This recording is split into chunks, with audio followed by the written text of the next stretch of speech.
ধর্ম পাগল কিছু নয়, ধর্ম একজন মানুষের কথা দিয়ে চলে। বলেন তো তার নাম কি?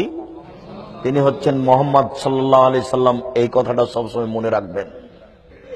আমি আপনাকে হানাফি, শাফি, মালিকি হতে নিষেধ করিনি। আপনি হন, হানাফি হয়ে থাকেন, মালিকি হয়ে থাকেন, হাম্বলি হয়ে থাকেন, আপনাকে আমি নিষেধ করিনি।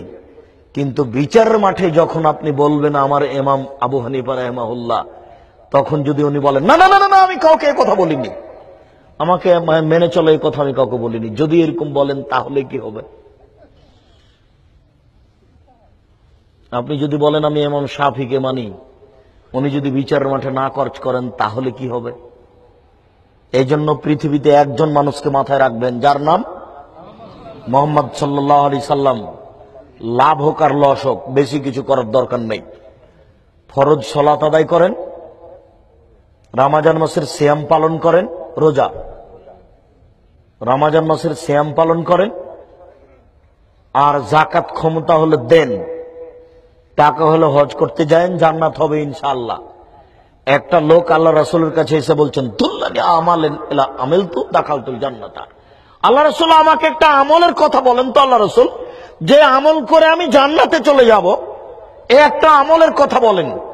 তখন রাসূল সাল্লাল্লাহু আলাইহি সাল্লাম বলেন 5 ওয়াক্ত ফরজ সালাত আদায় করবে, রমজান মাসের সিয়াম পালন করবে, ফরজ যাকাত আদায় করবে, টাকা হলে হজ। এই পর্যন্ত শোনার পরে লোকটা বলছে ওয়াল্লাহি লা আজদু আলা হাদা আনকুসু মিনহু, আল্লাহর কসম আমি এর চেয়ে কম করব না, আল্লাহর কসম আমি এর চেয়ে বেশি করব না, আল্লাহর কসম আমি এর চেয়ে কম করব না, আল্লাহর কসম আমি এর চেয়ে বেশি করব না। এইভাবে বলছে আর চলে যাচ্ছে, কসম করছে আর বলছে আর চলে যাচ্ছে। তখন আল্লাহ রাসূল বলছেন মান সাররাহু ইয়ানজুরা ইলাল জান্নাহ ফালাইনজুর ইলা হাজা, কেউ যদি জান্নাতি দেখতে চায় তাহলে এই লোকটাকে দেখে নেক। এই শোনো আমার সঙ্গী সাথী, তোমরা যদি কেউ জান্নাতীকে দেখতে চাও, এই যে দেখো এই যে লোকটা জান্নাতি, ও কিন্তু তাহাজ্জুদ পড়বে না। কথা মনে হয় বুঝাতে পারিনি। উনি কিন্তু তাহাজ্জুদ পড়বেন না, উনি পড়বেন না,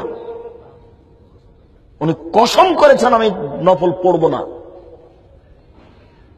5 ওয়াক্ত সালাতের সাথে যে 12 রাকাত সুন্নাত আছে এটা উনি পড়বেন না। আল্লাহর কসম আমি এর চেয়ে বেশি করব না, আল্লাহর কসম আমি এর চেয়ে কম করব না, আল্লাহর কসম আমি এর চেয়ে বেশি করব না। 5 ওয়াক্ত সালাতের সাথে 12 রাকাত সুন্নাত পড়বে না। আল্লাহ রাসূল বললেন যে ও জান্নাতি। শুনুন, ইবাদত কম হোক তবু জান বাঁচবে, একজন মানুষের নীতিতে হোক, যার নাম মুহাম্মদ সাল্লাল্লাহু আলাইহি সাল্লাম।